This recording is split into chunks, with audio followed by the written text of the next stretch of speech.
Hi hello നിത്ര ടോക്സിലേക്ക് എല്ലാവർക്കും സ്വാഗതം. കാര്യത്തിൽ വിശേഷം നോക്കിയാലോ? അപ്പൊ ആരെങ്കിലും ചാനൽ സബ്സ്ക്രൈബ് ചെയ്യാതെയാണ് കാണുന്നതെങ്കിൽ ഒന്ന് സബ്സ്ക്രൈബ് ചെയ്ത് സപ്പോർട്ട് ചെയ്യാൻ മറക്കരുതേ.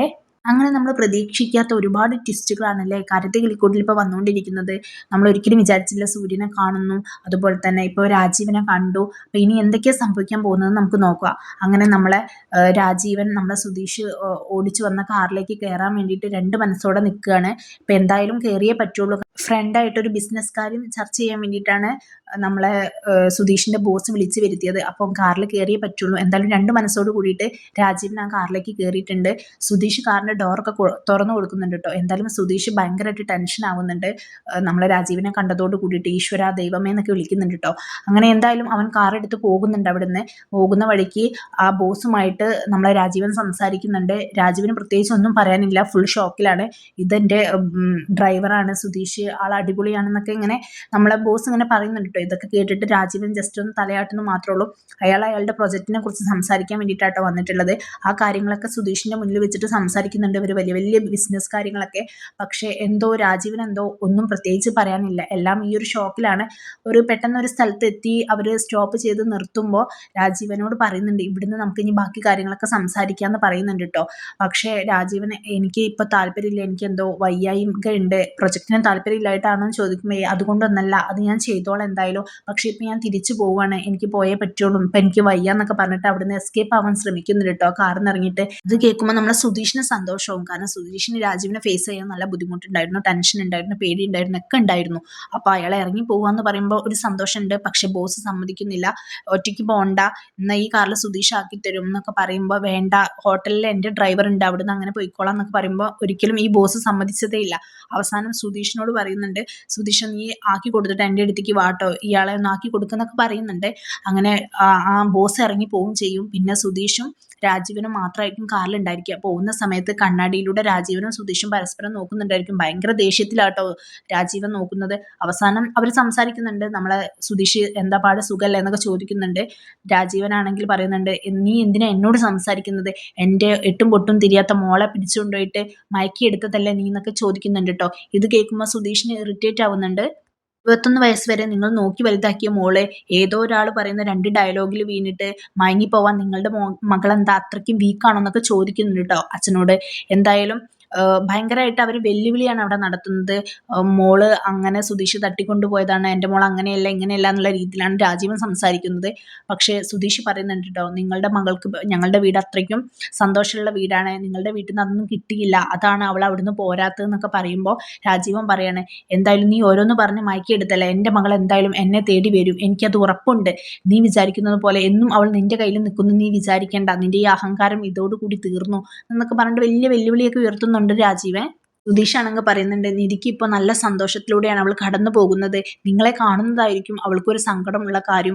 അന്ന് നിങ്ങളെ വീട്ടിൽ അവൾ കല്യാണം കഴിഞ്ഞതിന് ശേഷം വന്നില്ലേ, എന്നിട്ട് സർട്ടിഫിക്കറ്റ്സ് ചോദിച്ച സമയത്ത് സർട്ടിഫിക്കറ്റ്സ് ഒക്കെ നിങ്ങൾ കത്തിച്ചില്ല, അതോടുകൂടി അവളുടെ മനസ്സിൽ നിങ്ങളെന്ന് അച്ഛനില്ലാതെയായി, അതിൻ്റെ ശേഷം അവൾക്ക് അച്ഛൻ ഉണ്ടായിട്ടില്ല, അച്ഛനെ അവൾ മറന്നു കാണും എന്നൊക്കെ പറഞ്ഞിട്ട് സുധീഷും വലിയ രീതിയിലൊക്കെ പറയുന്നുണ്ട്.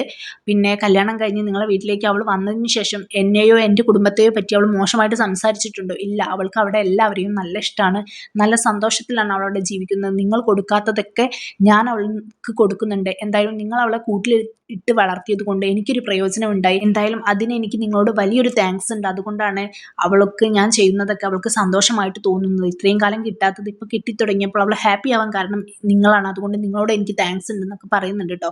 ഇതൊക്കെ കേൾക്കുമ്പോൾ നമ്മളെ രാജീവനെ ദേഷ്യം വരികയാണ്. തെമ്മാടി, നാറി, നായ എന്നൊക്കെ നമ്മളെ രാജീവൻ ഇങ്ങനെ ഓരോ തെറിയൊക്കെ വിളിക്കുന്നുണ്ട് കേട്ടോ സുധീഷാണെങ്കിൽ ഇതൊക്കെ കേട്ടിട്ട് എന്തോ ഒരു നെവർ മൈൻഡിലാണ് എടുക്കുന്നത്. അവനൊരു പുല്ല് വില വെക്കുന്നില്ല, അവൻ ചിരിച്ചും കൊണ്ടാണ് ഫുൾ ഡയലോഗ് അടിക്കുന്നത്.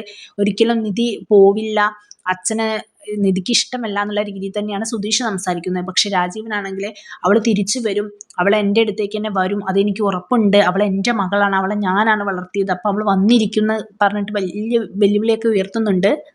സുധീഷ് അപ്പോൾ പറയുന്നത് പോലീസ് സ്റ്റേഷനിൽ വെച്ച് നിങ്ങളെ മകൾ തന്നെ പറഞ്ഞത് നിങ്ങൾ കേട്ടതല്ലേ, അവൾക്ക് നിങ്ങളെ വേണ്ട, അവൾ എൻ്റെ കൂടെ ജീവിച്ചോളാം, ഇതാണ് അവൾക്ക് വലുത് എന്നൊക്കെ പറയുന്നത് നിങ്ങൾ തന്നെ കേട്ടതല്ലേ, പിന്നെ എന്തിനാ ഇങ്ങനെയൊക്കെ സംസാരിക്കുന്നത്?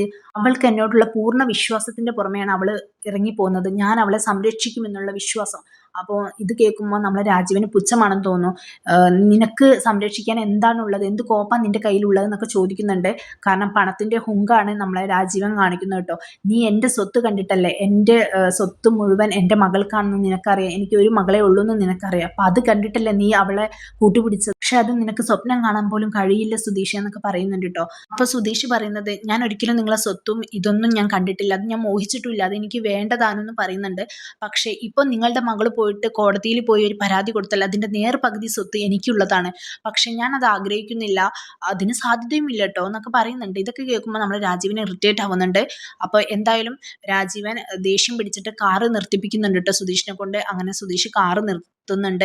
ഇറങ്ങിയ ഉടനെ തന്നെ നമ്മുടെ രാജീവൻ സുധീഷിന്റെ കോളറ പിടിച്ചിട്ട് പറയുന്നുണ്ട്, ഞാനൊരു കാര്യം പറഞ്ഞേക്കാം, എൻ്റെ മകൾ എൻ്റെ കൂടെ ഇറങ്ങി വരും എന്നുള്ളത് കാര്യം സത്യമാണ്, അതെനിക്ക് ഉറപ്പുണ്ട്. നിനക്ക് വെല്ലുവിളിക്കാൻ പറ്റുമോ? ഇന്നേക്ക് 7 ദിവസം എൻ്റെ മോൾ എൻ്റെ കൂടെ വന്നിരിക്കും, അച്ഛനെ തേടി അവൾ വന്നിരിക്കും എന്നുള്ള കാര്യം നിനക്ക് എന്നോട് ബെറ്റ് വെക്കാൻ പറ്റുമോ എന്നുള്ള രീതിയിൽ രാജീവൻ സംസാരിക്കുന്നുണ്ട്. ഇത് കേൾക്കുമ്പോൾ സുധീഷും ആ വെല്ലുവിളിയിൽ വീഴുന്നുണ്ട് കേട്ടോ. അങ്ങനെ വലിയ വെല്ലുവിളിയൊക്കെ വിളിച്ചിട്ട് നമ്മളെ രാജീവനെ അവിടുന്ന് ഇറങ്ങി പോവുകയാണ് ചെയ്യുന്നത്. നേരെ റോഡിലൂടെ നടന്നു പോവാട്ടോ. സുധീഷിന്റെ കാറിൽ നിന്ന് ഇറങ്ങിയിട്ട് മോള് ഇറങ്ങി വരുന്നുള്ള ഒരു വെല്ലുവിളി ഉയർത്തിയിട്ടാണ് രാജീവൻ ഇറങ്ങി പോകുന്നത്. സുധീഷ് ആണെങ്കിൽ ഇറങ്ങി വരില്ല എന്നാണ് പറയുന്നത്. എന്തായാലും നമുക്ക് വെയിറ്റ് ചെയ്ത് കാണാം. രാജീവൻ പറഞ്ഞതുപോലെ സുധീഷിനെ വിട്ടിട്ട് അച്ഛൻ്റെ അടുത്തേക്ക് പോവോ ഇല്ലേ എന്നൊക്കെ. എന്തായാലും അച്ഛൻ ഇറങ്ങിപ്പോയ ആ നിമിഷം തന്നെ സുധീഷ് നിധിയെ കോൾ ചെയ്യുന്നുണ്ട്. എന്നിട്ട് നിധിയോട് കാര്യം പറയുന്നുണ്ട് കേട്ടോ. വിളിക്കുന്ന സമയത്ത് നിധി എന്ത് ചെയ്യാണെന്ന് ചോദിക്കുമ്പോൾ ഞാനിവിടെ പഠിക്കുകയാണെന്നാണ് പറയുന്നത്. ഓ, ഏത് സമയവും ഇയാൾക്ക് തന്നെയാണോ പണി, ഒരു മടിയും ഇല്ലേന്നൊക്കെ സുധീഷ് ഇങ്ങനെ മനസ്സിൽ വിചാരിക്കുന്നുണ്ട് കേട്ടോ. എന്നിട്ട് വളച്ച് കെട്ടിയിട്ടാണ് കാര്യം പറയുന്നത്. ഇന്ന് ഞാനൊരാളെ കണ്ടിരുന്നു, എനിക്കൊരു കോൾ ഡ്രൈവറായിട്ട് ഒരാൾ വന്നിരുന്നു, നിനക്ക് ഗസ് ചെയ്യാൻ പറ്റുമോ എന്നൊക്കെ ചോദിക്കുന്നുണ്ട്. അപ്പം നമ്മളെ നിധി പറയുന്നത്, ഞാൻ എങ്ങനെ ഗസ് ചെയ്യാനാണ്, നിങ്ങളൊരു ദിവസം എത്ര ആൾക്കാരെ കാണുന്നുണ്ട്, പിന്നെ ഞാൻ എങ്ങനെ പറയാനെന്നൊക്കെ ചോദിക്കുന്നുണ്ട്. ഇത് നിനക്കും കൂടി അറിയുന്ന, നിനക്ക് സ്വന്തം ആയിട്ടുള്ള ഒരാളാണെന്നൊക്കെ പറയുന്നുണ്ട് കേട്ടോ. അപ്പോൾ തിരുവനന്തപുരത്ത് ബിസിനസ് ആവശ്യങ്ങൾക്ക് വരുന്നതെന്ന് പറഞ്ഞപ്പോൾ നമ്മളെ നിധിക്ക് കാര്യം മനസ്സിലായി. അച്ഛനോ എന്ന് ചോദിക്കുന്നുണ്ട്. അങ്ങനെ നമ്മളെ സുധീഷ് കാര്യം പറയുന്നുണ്ട്. അച്ഛനെ ഇന്ന് കണ്ടു യാദൃശ്ചികമായിട്ട്. ഞങ്ങൾ അച്ഛൻ എൻ്റെ അടുത്ത് കുറച്ച് പ്രവോക്കായിട്ട് സംസാരിച്ചു. ഞാനൊന്നും മിണ്ടിയില്ല, ഞാൻ നല്ല ക്ഷമയോട് കൂടി കേട്ടിരുന്നു. നിന്റെ അച്ഛനായതുകൊണ്ട് മാത്രം കേട്ടോ, വേറെ ആരെങ്കിലും ആണെന്നുണ്ടെങ്കിൽ അവരെ 2 പല്ല് ഞാൻ താഴെ ഇട്ടിട്ടുണ്ടായിരിക്കും. കാരണം അത്രമാത്രം എന്നോട് തെറി പറഞ്ഞിട്ടുണ്ട്. നിന്റെ അച്ഛൻ ഇത്രമാത്രം തെറി അറിയുന്നു ഞാൻ ഇപ്പോഴാട്ടോ അറിഞ്ഞതെന്നൊക്കെ നമ്മൾ നിധിയുടെ അടുത്ത് തന്നെ പറയുന്നുണ്ട്. നിധി അച്ഛന് വേണ്ടിയിട്ട് ക്ഷമ ചോദിക്കുന്നുണ്ട്. സോറി, എന്നോട് ക്ഷമിക്കുക, സോറി എന്നൊക്കെ പറയുന്നുണ്ട്. അപ്പം നമ്മളെ സുധീഷാണെങ്കിൽ അത് കുഴപ്പമൊന്നുമില്ല, ഇയാളുടെ കാര്യത്തിൽ ഞാൻ കുറേ കാലമായിട്ട് ഇങ്ങനെ അപമാനം സഹിക്കുന്നത് കൊണ്ട് ഇപ്പം ഞാനത് വലിയ കാര്യമാക്കാറില്ല. അങ്ങനെ അച്ഛൻ പറയുന്നതൊക്കെ ഞാൻ കേട്ടിട്ടേ ഉള്ളൂ, ഞാൻ തിരിച്ചൊന്നും പറയാൻ പോയിട്ടില്ല. നിന്റെ അച്ഛനായതുകൊണ്ട് നിനക്ക് എൻ്റെ വീട്ടുകാരോട് ഭയങ്കര സ്നേഹമല്ലേ, ഞാൻ കുറച്ചെങ്കിലും അത് നിന്റെ വീട്ടുകാരോട് കാണിക്കേണ്ടേ എന്നൊക്കെ പറയുന്നുണ്ട്. നമ്മളെ നിധി ചോദിക്കുന്നുണ്ട്, നിങ്ങൾക്ക് ഹേർട്ടായോ എന്നൊക്കെ ചോദിക്കുമ്പോൾ കുറച്ചൊക്കെ ഹേർട്ടായി, സാരമില്ല അത് വിട്ടേക്ക് പോട്ടെ എന്ന് പറഞ്ഞിട്ട് സുധീഷ് കോള് കട്ട് ചെയ്യുന്നുണ്ട് കേട്ടോ. പക്ഷെ സുധീഷിൻ്റെ മനസ്സിൽ ഭയങ്കരമായിട്ട് ടെൻഷൻ ഉണ്ട്. അത് ഹരീഷിൻ്റെ കടയ്ക്ക് പോയിട്ടാണ് തീർക്കുന്നത്. ഹരീഷിൻ്റെ കടയിൽ പോയിട്ട് ഇങ്ങനെ സാധാരണ അവിടെയൊന്നും ചെന്നിരിക്കാറില്ല. ഹരീഷ് ആണെങ്കിൽ എന്തോ കാര്യം സാധിക്കാനുണ്ടെന്നുള്ള രീതിയിൽ എന്താ പൈസ വല്ലതും വേണമെന്നൊക്കെ ചോദിക്കുന്നുണ്ട് കേട്ടോ. അപ്പോൾ അതൊന്നുമല്ല, നീ എന്താ ഇവിടെ ഫിനാൻസ് കമ്പനി നടത്തുകയാണോ, അതൊന്നല്ല കാര്യം. ഇന്ന് ഇങ്ങനെ യാദൃശ്ചികമായിട്ട് നമ്മളെ നിധിയുടെ അച്ഛൻ എൻ്റെ വണ്ടിയിൽ കയറിയിരുന്നു, എന്നിട്ട് ഇങ്ങനെയൊക്കെ സംസാരിച്ചു എന്നൊക്കെ ഹരീഷിൻ്റെ അടുത്ത് പറയുന്നുണ്ട് കേട്ടോ. നിധിയോട് പറഞ്ഞ പോലെയല്ല ഹരീഷിനോട് പറയുന്നത്. ഹരീഷിനോട് സത്യം സത്യം പോലെ തന്നെയാണ് പറയുന്നത്. എന്തായാലും തിരിച്ച് നമ്മളെ സുധീഷിന് നല്ല അച്ഛനോട് പറഞ്ഞിട്ടുണ്ടല്ലോ, അത് നിധിയുടെ അടുത്ത് പറഞ്ഞിട്ടില്ല. പക്ഷെ ഹരീഷിൻ്റെ അടുത്ത് കാര്യം പറയുന്നുണ്ട്. എന്നോട് നല്ല പറഞ്ഞപ്പോൾ തിരിച്ച് ഞാൻ മിണ്ടാതിരുന്നിട്ടൊന്നുമില്ല, ഞാനും നല്ലവണ്ണം പറഞ്ഞിട്ടുണ്ട്. അയാൾ ഇങ്ങനെ വെല്ലുവിളിച്ചിട്ടാണ് പോയത്. ഒരാഴ്ചക്കകം നിധിയെ കൊണ്ടുപോകും, നിധിയും ഞാനും പിരിയും എന്നൊക്കെയാണ് പറയുന്നത്. എനിക്കെന്തോ ഒരു ടെൻഷൻ. അന്നേരം എനിക്ക് അയാളെ ചീത്ത വിളിച്ചപ്പോൾ കുറച്ച് സുഖം ഉണ്ടായിരുന്നെങ്കിലും ഇപ്പം ആലോചിക്കുമ്പോൾ ഒരു ടെൻഷൻ. അങ്ങനെ സംഭവിക്കാതില്ലാതില്ല എന്നൊക്കെ പറയുന്നുണ്ട് കേട്ടോ. അപ്പോൾ ഹരീഷ് ചോദിക്കുന്നുണ്ട്, നിങ്ങളുടെ കല്യാണം എങ്ങനെ കഴിഞ്ഞതാണെന്ന് അയാൾക്ക് അറിയില്ലെന്ന്. അപ്പം സുധീഷേ ഇല്ല, അത് അറിയില്ല എന്ന് പറയുന്നുണ്ട്. അതാണ് പ്രശ്നം, അറിഞ്ഞിരുന്നെങ്കിൽ അയാൾക്ക് നേരെ വന്ന് മോളെയും കൊണ്ട് പോവായിരുന്നു, 2 ഡയലോഗ് അടിച്ചിട്ട്, ഇങ്ങനെയൊന്നും നിന്നോട് പറയേണ്ട ആവശ്യമില്ലായിരുന്നു എന്ന്. എന്തായാലും നമ്മൾ ഹരീഷിൻ്റെ അടുത്ത് വന്നിട്ട് കുറച്ച് സമാധാനം കിട്ടാൻ വേണ്ടിയിട്ടാണ് സുധീഷ് വന്നിരുന്നത്. കാരണം അവനിപ്പോൾ ഒരു ടെൻഷൻ ഉണ്ട്, നിധിയെയും സുധീഷിനെയും അകറ്റുമോ, സ്വന്തം അച്ഛനല്ലേ, എന്തായാലും വന്ന് വിളിച്ചാൽ മോള് പോകുമോ, എന്തെങ്കിലുമൊക്കെ പറഞ്ഞ് തിരിപ്പിക്കുമോ എന്നൊക്കെയുള്ളൊരു ടെൻഷൻ ഉണ്ട്. അവസാനം ഹരീഷ് സുധീഷേട്ടങ്ങളെ പേടിക്കാതിരിക്കുക, അത് അപ്പോഴല്ലേ നമുക്ക് ആലോചിക്കുക എന്താ വേണ്ടതെന്ന് പറയുമ്പോഴാണ് നമ്മൾ സുധീഷിനൊന്ന് വിശ്വാസം വിടുന്നത്. ഓ, ഇത് കേൾക്കാനാണ് ഞാൻ ഇങ്ങോട്ട് വന്നതെന്ന് പറയുന്നുണ്ട്. എന്തായാലും നമ്മളെ നിധിയുടെ അച്ഛൻ പറഞ്ഞതുപോലെ നടക്കൂല്ല എന്നൊക്കെ നമുക്ക് വെയിറ്റ് ചെയ്ത് കാണാം. ഇനി അങ്ങോട്ടുള്ള കഥകളൊക്കെ എന്തായാലും ട്വിസ്റ്റോട് കൂടിയിട്ടുള്ള ട്വിസ്റ്റ് ആയിരിക്കും എന്ന് തോന്നുന്നു കേട്ടോ.